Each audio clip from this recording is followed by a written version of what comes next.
men like things that vibrate too. Like if you're a pansy boy and you're like, oh, I don't like that. No, wait till she puts one right under your ball sack on that taint, nacho area, not your booty hole, not your nuts. That area. Listen, the gay guys know. The straight guys that try it end up realizing, oh yeah, I want her to put a finger in my butt. Yeah. Put a finger in his butt, he'll never leave you. They like it. This is a conversation. Yep. Okay, welcome to the Rubdown, guys, that show where I interview creators and celebrities whilst enduring a deep, painful massage. And today I have the most intense guest I've ever invited on the show. I'm scared, she's not, and you're going to see why. Today's guest spent nearly 2 decades doing something most people in Utah, especially in the Mormon community, weren't exactly encouraged to talk about. That's the big S word. Sex. What started as a small in-home education party turned into a multi-million-dollar business and one of the internet's most trusted intimacy coaches. Yeah, we're going there. She's the host of Law of Cassidy, which is the funniest podcast name I've heard in a while, a wife, a mom, and she's about to launch a brand new company called Covet, aiming to completely rewrite how people think about pleasure. Everyone, please give a warm welcome to the Rub Club, Cassidy Bybee. Thanks, guys. Cassidy? I feel like I belong in the Rub Club. Everybody does. Can I share a funny story that actually happened yesterday? Please, rip it. So my daughter's into dance. Okay. She's like doing the comp dance thing, and there's like a mom text group, and we were responding on charging our cards, and I just was doing talk to text because that's the story of my life, and I just said, can you run mine? But of course it sent, can you rub mine? And the entire feed of dance moms was like, oh my gosh, only you, of course. Yes, it's on brand. So good. So are you ready to talk about sex, man? I've never talked about it once in my life. I grew up Mormon. It was forbidden, Cassidy. And so I'm a 32-year-old white straight male who is ready for it all. So I want to start with these parties that you've mentioned a couple times. You'd show up to Mormons' houses with a bunch of sex toys and sell them, explain that and let's get into it. Yeah, so I would roll up. I have a van. It's like a food truck van, but it's full of sex toys. It even lights up. So I'd go in and I'd give a little presentation explaining, where their clitoris is, how to have a G-spot orgasm, and why they need lube. And then they'd come in and their husbands would be like, I don't care what you buy it all. So they'd come in and they would buy all their sex toys. Oh my gosh, this is so interesting when you're getting rubbed down while you're talking about sex. Okay, they would buy their sex toys, and I did that for years. And what years are we talking about? I started in 2008. You probably weren't even born yet. I was in 8th grade. Yep. I probably hadn't masturbated yet. I'm serious. I was a late bloomer. We'll get into it. Yeah, so it started in 2008. And I stopped doing parties full-time actually last year because my content Is this like a Botox party? Kind of, but so you sit there. So people set it up for you, you show up. Yep. Mm-hmm. Okay. Yep. And I'm then my hostesses, I'd give them free, butt plugs and shit. And so they were like, yes, queen. No, but they loved it because it was a lot better than walking into a sleazy store, those stores. I get it. Yes. And always members of the church, always Mormons? My clientele was probably 95% LDS, yes. Okay. They're just not educated, It's all a thing. They all just... No, of course. Like, butt plugs is like a physical token of sinning. Oh, yeah. I'd have, oh my gosh, 40-year-old women be like... 40-year-olds. I'd never had an orgasm before. They just thought sex was to procreate. They're just raw dogging it too. No lube, which is so bad for your vaginas. So you're always pro lube regardless? Yes, and it has nothing to do with if she's turned on or not, gentlemen. So leave your egos at the door. That is interesting. It's actually, if you're not using lubrication, there's friction there, right? And you're adding microscopic tears in that vaginal wall, which then builds scar tissue, and then you lose sensation. And then you have less pleasure. So just lube it up, guys. Is it weird that we just wrap me in sandpaper? Ooh. That sounds terrible. Yeah. Do you just raw dog it? That's terrible. I should have brought some lube. We've used lube. We've used Okay, lube okay, many, good. many, many times. Good. And Yeah. it's so funny. People have preferences, right? Yeah. But that's also why I'm There's like flavored lube. there's which flavored is great. lube, there's silicone lube, there's water-based lube. Okay. And that's why I'm launching my brand too, because a Ow. lot of the lube out there is just like no good. Like it's Ow. got like glycerin in it and all this garb. So like all these got dudes Red in the 40. porn industry, Red 40. Yeah. So let's clean up our lube and use it all the time. Okay. So I'm gonna go get straight to it because we're gonna make things real awkward. So Okay. let's talk about porn. Perfect. Okay. Are you watching it? Have you watched it?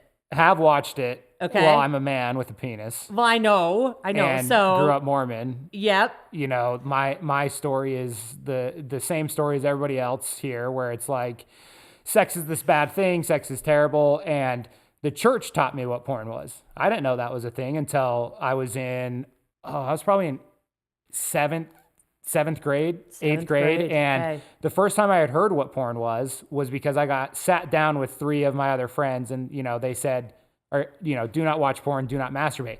I was so innocent at this time, Cassidy. I didn't know what either of those were. Of course so you of didn't. course that was kind of spiked my curiosity. And then once you watch it, you get in this guilt complex where you ask your friend if they've watched it, and they're trained to say no. So now you're alone, and then it causes issues. Yeah. So do you think it set an unrealistic expectation of what sex was? That it's quick and kind of inorganic. It's so fake. Like they literally make lube that looks like cum. Right. So these girls just can like throw it on their face while they're filming. Like literally, like it's not Yeah, even they're real. faking everything. And then like the Energizer Ow. Bunny dudes, if that's one piece of sex advice I can give all the men out there, that as fast and as hard as possible is just not it. It is not it. We call it the Energizer Bunny. Do not do that. What is it? You definitely are gonna do better if you slow down and you do almost like a rotation with your hips, where you're grinding your like pelvic area into her clitoris, because that's gonna put pressure on the clitoris. Fun fact: how long does the average man last during intercourse? 2 minutes. It's actually 5 to 7. 5 to 7. So if yours is 2, we got to talk about edging and masturbation more. Okay, let's talk about it. Okay, so because I want to know because here's the thing, like I've gotten better. I've gotten longer. I'll tell you that. Okay, so people are so against masturbation, right? Like in our community, but there's a practice. It's called edging, where you like are masturbating. Well, that's like a meme now, but explain like the real scientific. So approach. it actually trains your like body per se on how you can withhold that climax. So you literally like. So you're rubbing. Rub club. Yep. We're getting exclusive. Detail, man.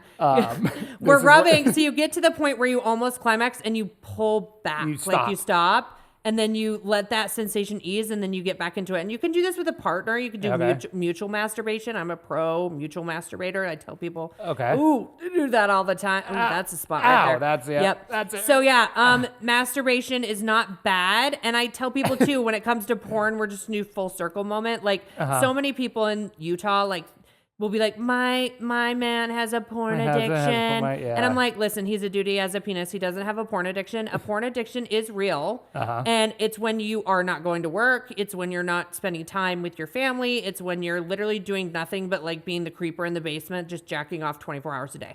That's a porn addiction. Really? Anything else is just like, you're a dude. Like if you're doing it a few times a month, like you have a What penis. about a few times a week? Are you still banging your wife? Well, I'm asking for the audience. We'll get into me personally, but okay. I want to like. So I mean, if it's not taking away from your personal like sex life, I mean, okay, that's kind of how we feel. And ultimately, masturbation's good too, because you're not gonna be able to tell your partner what you like if you don't know what you like.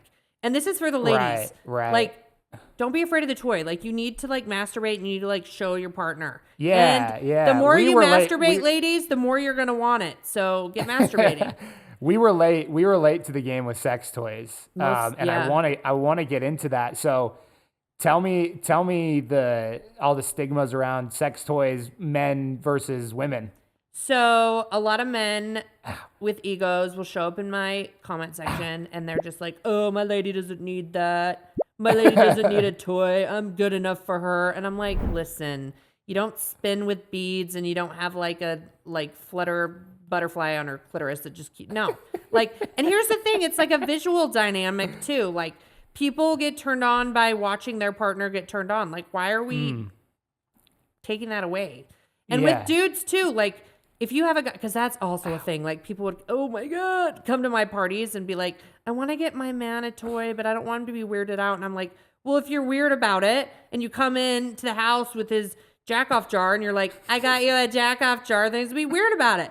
Versus if you like blindfold him and you're like, babe, I have a surprise for you. And you just slide that bad boy on his dick, then he's going to love it. Yeah, this is sounding amazing.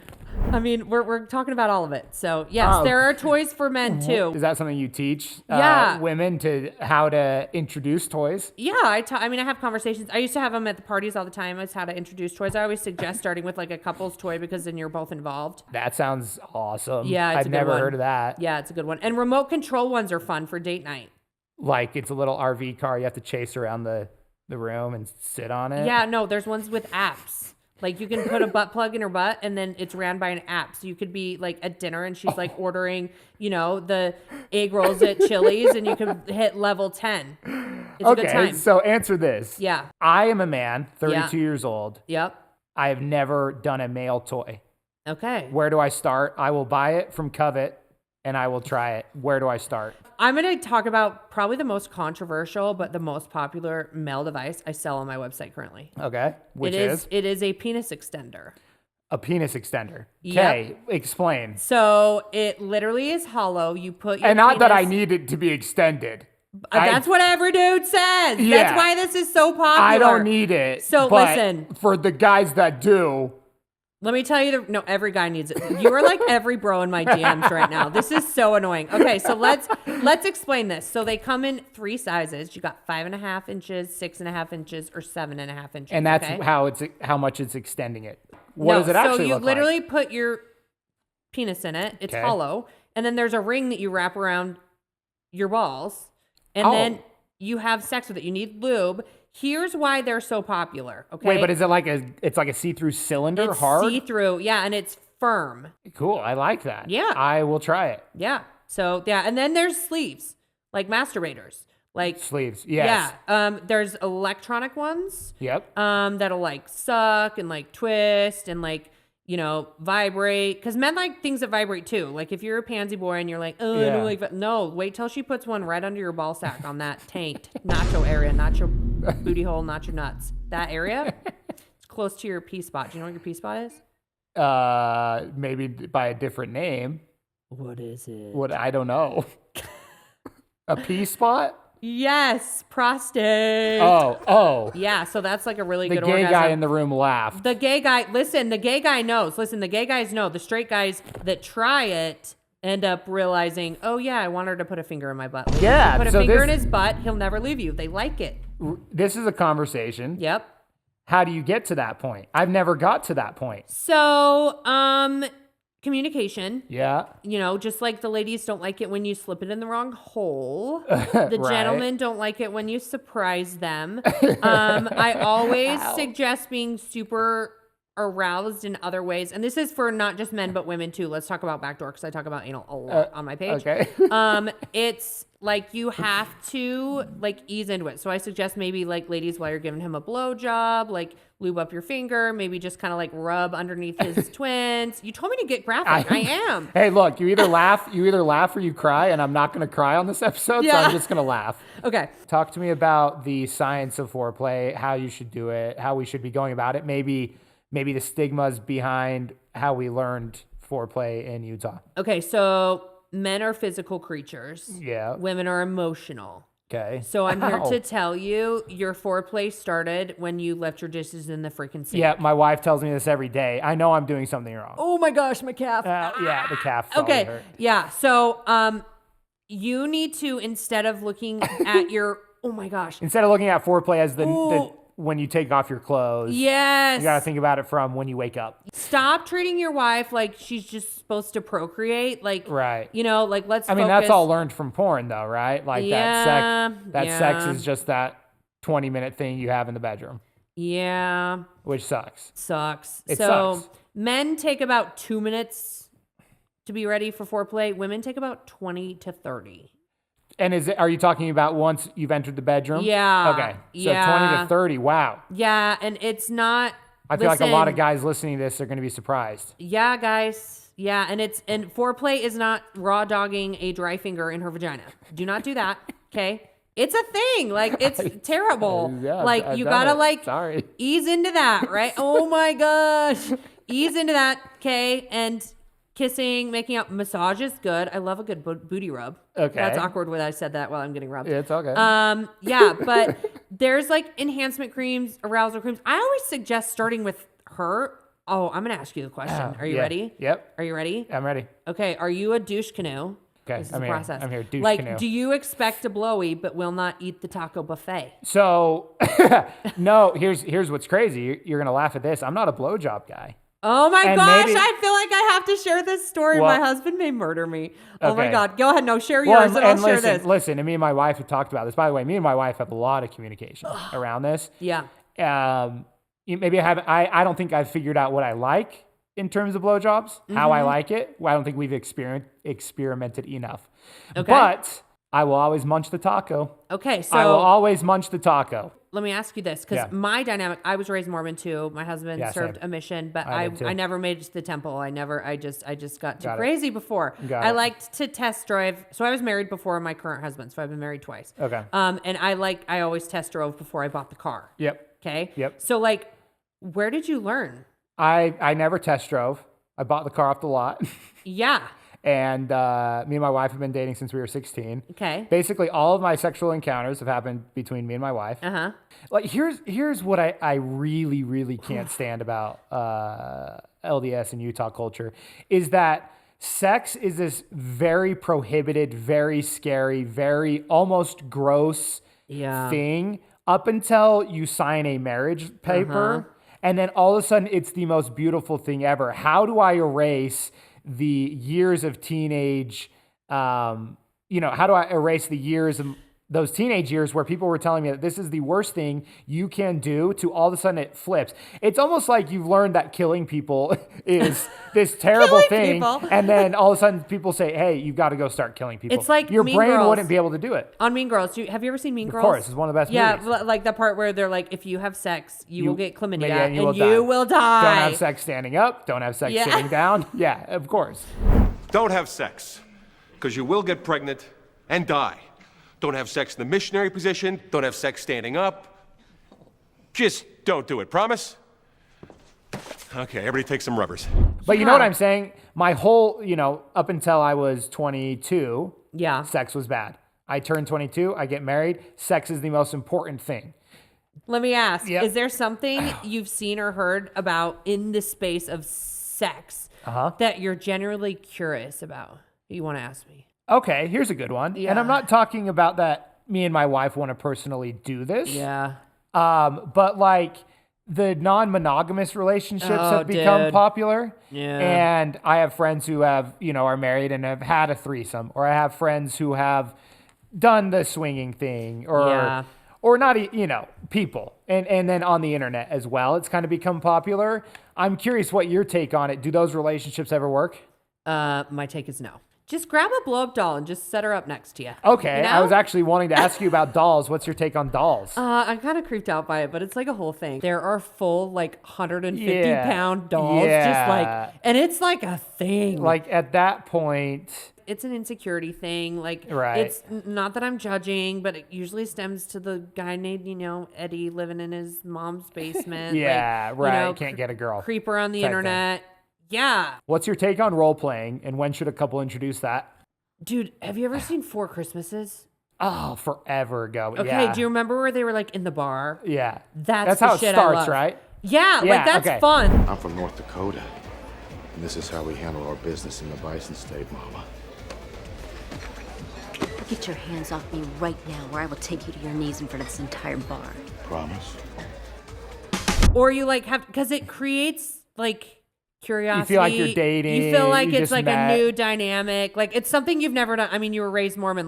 Let's pretend go. we're going to a bar and you hook up with me in the bathroom. Like, no one does that. Or And, they do. so communication-wise, before the date, you just suggest that? Yeah, so there's like things you can do, like almost like call it like I don't know, whatever you want to call it, like his night, my night, king night, queen night, whatever. And like you get to choose what the storyline is, the dynamic, everything. And then she gets to choose. This is so funny. I actually talked about this on my podcast because a lot of people like give me shit for saying you should have like scheduled sex sometimes. Right. Because they're like, scheduled sex is good.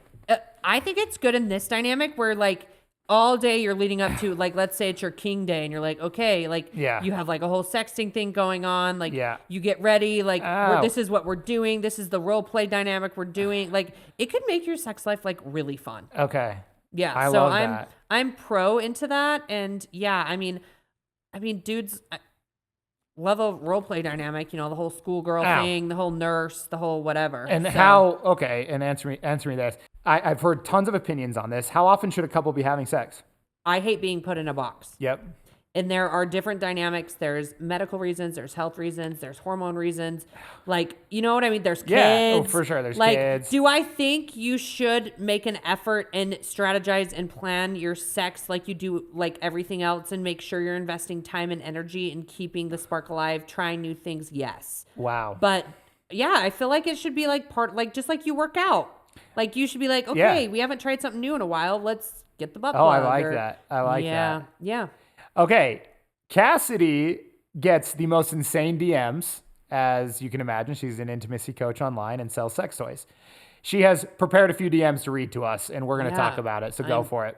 And are these DMs? Oh, these are DMs. So like, there's guys that will just message me, and I'm like, I'm not responding to this. Right. What does anal feel like? Never tried it.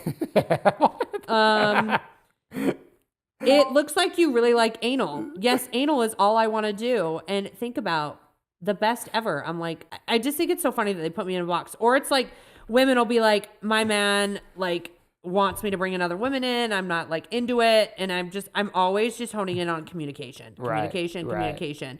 Or men will be like, I can't get my woman to climax. What am I doing wrong? Right. And it's actually like medical as women age, especially with perimenopause, like vibrators are a necessity.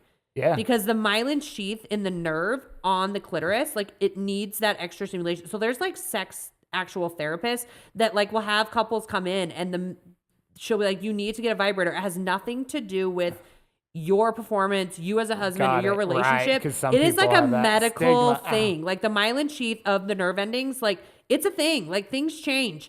Also, women also prefer either right or left of their clitoris. It's a thing too. Oh, okay. Where they want the vibrator. Yeah. And so you had mentioned in the beginning that guys average is 5 to 7 minutes to climax. What's a woman's? About 20 to 40. 20 to 40. Yeah.